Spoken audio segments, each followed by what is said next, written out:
Reka mbasuhuze kandi nongere mbahe ikaze inshuti bakunzi bacu mudukurikira ku Ibendera TV umunsi ku munsi. Nizera ko aho muri hose mumerewe neza, ariko niba hari nabo bitari kugenda neza n'ukwihangana. Turababwira ko indwara y'amayobera yadutse, ikaba kugeza ubu imaze kwica abagera kuri 79 bose. Turaza kugaruka kandi ku nkuru ya Josephine ushinja ibitaro kumukuramo nyababyeyi atabizi, nabo mu muryango we ntibabimenyeshwe, rukaba kugeza ubu rukaba rugeretse hagati ye n'abaganga babikoze. Ngize inkuru tugiye gusangira muri aka kanya, gusa munyemerere mbere yo kuzinjiramo ku buryo burambuye mbanze mfite akanya gatoya mbashimire. Niba ujya ufata umwanya wawe waba muto cyangwa munini ugakurikira inkuru n'ibiganiro byo ku Ibendera TV, uri agaciro gakomeye cyane kuri twe, turagushimira byimazeyo. Ariko nawe wakoze subscribe kuri channel yacu Ibendera TV, turagushimira cyane. Mwarakoze cyane guhitamo Ibendera TV, ariko turanibutse mwe mutarakora subscribe kuri channel yacu Ibendera TV kuyikora kugira ngo mureke gukomeza gucikanwa n'inkuru tubagezaho hano ku Ibendera TV umunsi ku munsi. Turabasaba gukora subscribe kugira ngo mwisange mu muryango wa Ibendera TV. Mu gusoza turaza kubaha nimero mushobora kunyuraho niba mwifuza gutambutsa igitekerezo cyanyu hano. Nitwana Christine Ntirushwa, aha ni ku Ibendera TV, ikaze. Muri Repubulika Iharanira Demokarasi ya Kongo, indwara itaramenyekana neza imaze kwica abantu 79 nk'uko byemejwe na guverinoma y'icyo gihugu mu itangazo yasohoye kuri iyi tariki ya 4 Ukuboza muri uyu mwaka w'2024. Muri iryo tangazo byasobanuwe ko abenshi mu bishwe n'iyo ndwara ari abana bafite hejuru y'imyaka 15 y'amavuko. Kugeza ubu abantu bagera kuri 376 bakaba aribo bamaze kwandura iyo ndwara itaramenyekana neza. Abambere bishwe n'iyo ndwara batangajwe ku cyumweru tariki 10 Ugushyingo muri uyu mwaka w'2024, bakaba barapfiriye mu karere k'ubuzima ka Mpanzi muri teritwari ya Kasongo Runda. Abafashwe n'iyo ndwara ngo bagira ibimenyetso nk'iby'indwara y'ibicurane, harimo kugira umuriro, kubabara umutwe nk'uko byatangajwe na Remy Saki, guverineri wungirije w'intara ya Kwango, ndetse na Apollinaire Yumba, minisitiri ushinzwe ubuzima muri iyo ntara. Ibimenyetso by'iyo ndwara byamaze gutangazwa nk'uko byanditswe n'ikinyamakuru BBC, ngo harimo ukugira umuriro, kubabara umutwe, guhoboba ibimwira mu mazuru, gukorora, guhumeka nabi cyangwa se kugorwa no guhumeka, kugira amaraso makeya n'ibindi. Minisitiri w'ubuzima muri DRC yatangaje ko hari itsinda ry'abaganga ryoherejwe muri ako gace iyo ndwara yagaragayemo kugira ngo bafashe mu kuvura vuba vuba abafatwa nayo. Ikindi kandi ngo nuko ubuyobozi bw'inzego z'ubuzima bwatangaje ko hari ibizamini byamaze gufatwa ku barwayi bamaze kwandura iyo ndwara kugira ngo bijye gusuzumwa muri laboratwari hamenyekane iyo ndwara iyo ariyo.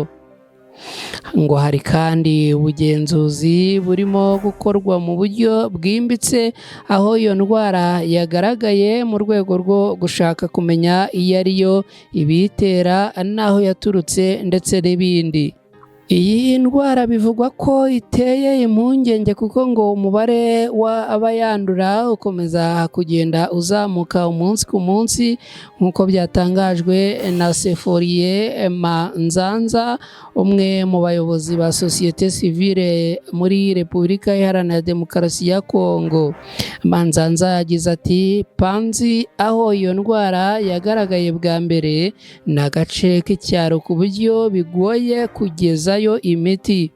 Hari bamwe mu barwayi barwaye iyo ndwara bapfira mu ngo zabo kubera kubura ubuvuzi, nk'uko byemejwe n'abo bayobozi mu nzego z'ubuzima. inzobere mu bijyanye n'indwara z'ibyorezo epidemiologiste ukorera muri ako gace yemeza ko iyo ndwara yibasira cyane abagore n'abana kurusha abandi. Kugeza ubu Minisiteri y'Ubuzima muri DRC irasaba abaturage kurangwa n'ituze kandi bagakomeza kuba amaso mu guhangana n'iyi ndwara. Zimwe mu ngamba zafashwe harimo kurinda ko abantu bahurira hamwe ari benshi, gutanga amakuru ku muntu wese uketsweho iyo ndwara cyangwa se upfuye ku buryo butunguranye bikamenyeshwa inzego z'ubuzima. Ikindi kandi ngo ni ukubahiriza amabwiriza y'isuku harimo gukaraba kenshi n'amazi menshi n'isabune, kwirinda gukora ku murambo w'umuntu wishwe n'iyo ndwara bidakozwe n'abakozi bo kwa muganga babifitiye ububasha. Umuvugizi w'ishami ry'umuryango w'abibumbye ryita ku buzima OMS ku wa kabiri tariki 3 Ukuboza muri mwaka w'2024 yatangaje ko inzego z'ubuzima muri UN zemeje ko iyo ndwara ihari muri Repubulika Iharanira Demokarasi ya Kongo, kandi ngo kugeza ubu ikaba irimo gukorana na Minisiteri y'Ubuzima muri DRC mu rwego rwo kumenya amakuru yose ajyanye n'iyo ndwara. Aganira na BBC yagize ati twohereje itsinda muri ako gace k'icyorezo kugira ngo bajye gufata ibipimo byo gukorerwaho isuzuma muri laboratwari.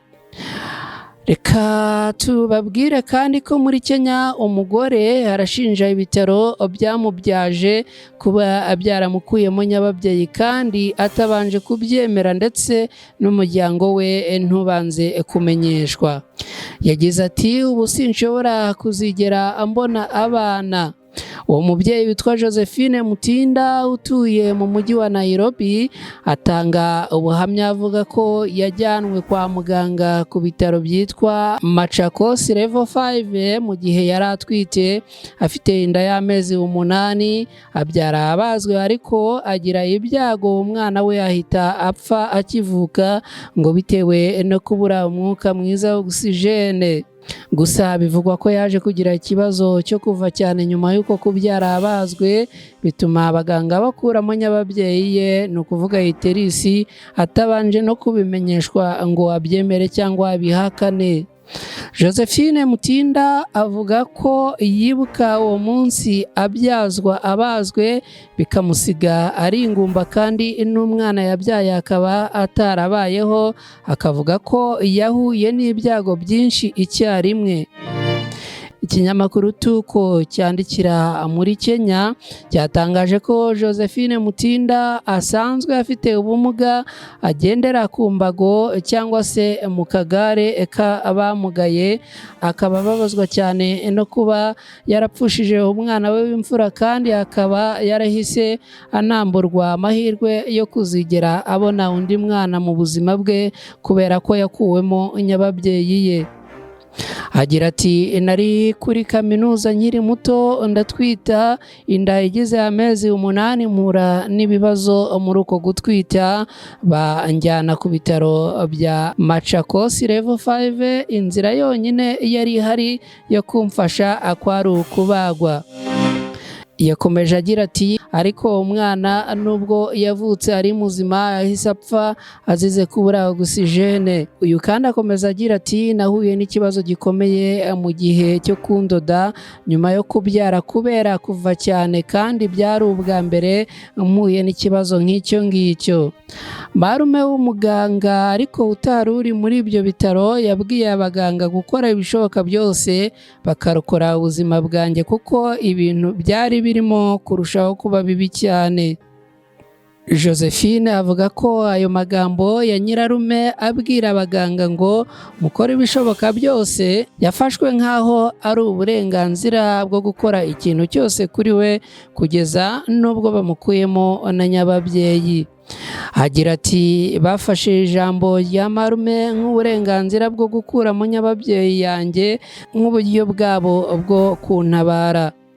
Josephine avuga ko nta muntu n'umwe wo mu muryango wigeze amenyeshwa ibyo gukuramo nyababyeyi ye kugira ngo abe yabyemeza mbere y'uko babikora.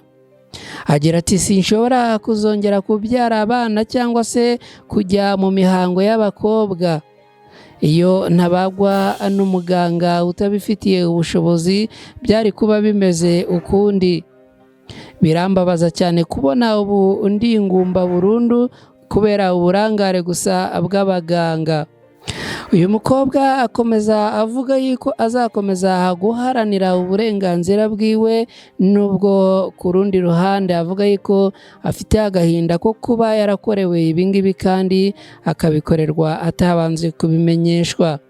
Ngayo nguko uyu mukobwa akaba avuga yuko agikomeje kugerageza guharanira uburenganzira bwe, nubwo avuga ko bisa naho byarangiye, gusa agashengurwa n'agahinda ko kuba nta mwana afite kandi akavuga ko nta n'uwo azigera abona.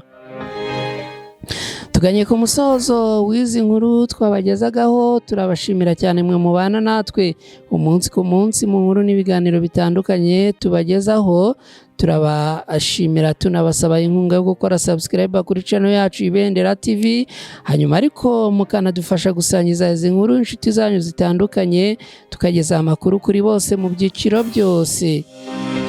Niba ushaka gutanga cyangwa gutambutsa igitekerezo cyawe ku Ibendera TV, ushobora kunyura kuri nimero ya telefone ikurikira: akamenyetso ko guteranya 250 79 17 00 nimero yakira ubutumwa butandukanye ubundi tukakwihamagarira. Ndabashimiye cyane kandi mbasezeyeho. Inkuru ku Ibendera TV nakagaruka. Itwana Cretine Hirushwa. Mugira amahoro n'amahirwe. Imana yibarinde.